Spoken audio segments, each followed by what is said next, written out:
नमस्कार दोस्तों, क्या आपने कभी सोचा है कि हमारी जिंदगी में आने वाली हर कठिनाई, हर चुनौती हमें कुछ सिखाती है?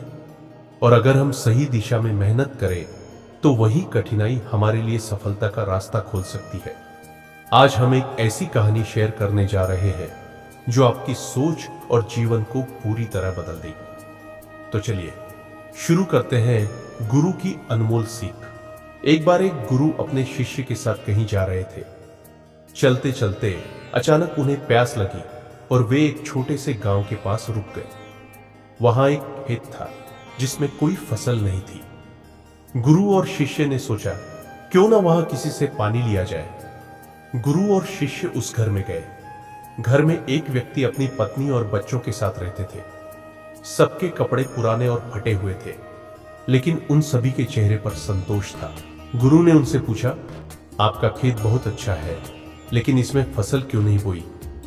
व्यक्ति ने जवाब दिया, हमारे पास एक भैंस है जो काफी दूध देती है।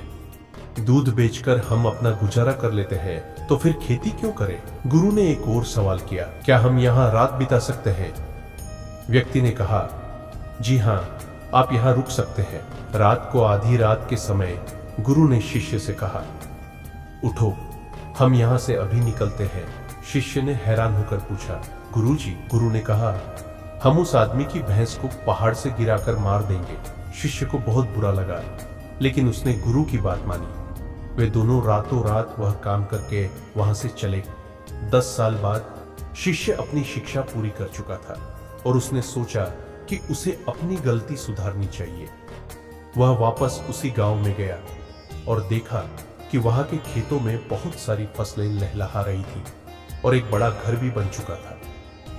शिष्य को लगा, शायद वह आदमी सब कुछ बेचकर कहीं और चला गया होगा।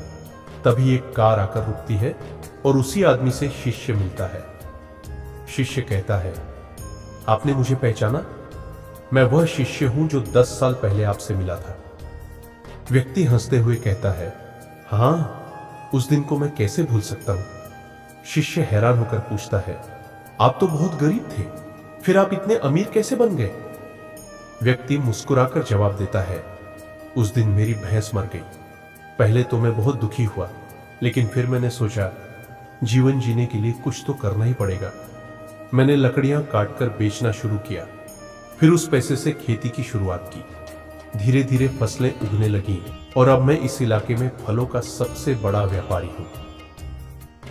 अगर उस दिन भैंस की मौत नहीं होती तो शायद मैं आज इतना सफल नहीं होता। दोस्तों, इस कहानी से हमें यह सीखने को मिलता है कि जीवन में आने वाली हर कठिनाई एक अवसर लेकर आती है, जो हमें शायद उस समय समझ में ना आए, लेकिन अगर हम उस अवसर को पहचाने और उस पर काम करें तो हम बड़ी सफलता पा सकते हैं। अगर आप आज भी सोच रहे हैं कि आपके जीवन में जो परेशानी है वह सिर्फ आपको तंग करने के लिए आई है, तो सोचिए, शायद वही परेशानी आपके लिए एक नए अवसर का दरवाजा खोलने वाली है। तो आज से अपने सपनों को पूरा करने के लिए मेहनत शुरू करें। एक, तय करें कि आपको जिंदगी जीनी है या सिर्फ काटनी है। 2, आज से ही अपने सपनों के लिए काम शुरू करें। 3, जो काम आज आपको फायदेमंद लगे उसे लिखें और उसे पूरा करने के लिए मेहनत करें। 4, और सबसे जरूरी, धैर्य रखें। जब तक आपका लक्ष्य पूरा न हो तब तक मेहनत करते रहें। धन्यवाद दोस्तों। इस कहानी से अगर आपको कुछ नया सीखने को मिला हो तो इस वीडियो को लाइक और शेयर जरूर करें और चैनल को सब्सक्राइब करना न भूलें। साथ ही हमें कमेंट में बताएं कि आपके जीवन में कौन सी कठिनाई ने आपके लिए एक बड़ा अवसर खोला। मिलते हैं अगले वीडियो में। तब तक के लिए शुभकामनाएं और हिम्मत रखें।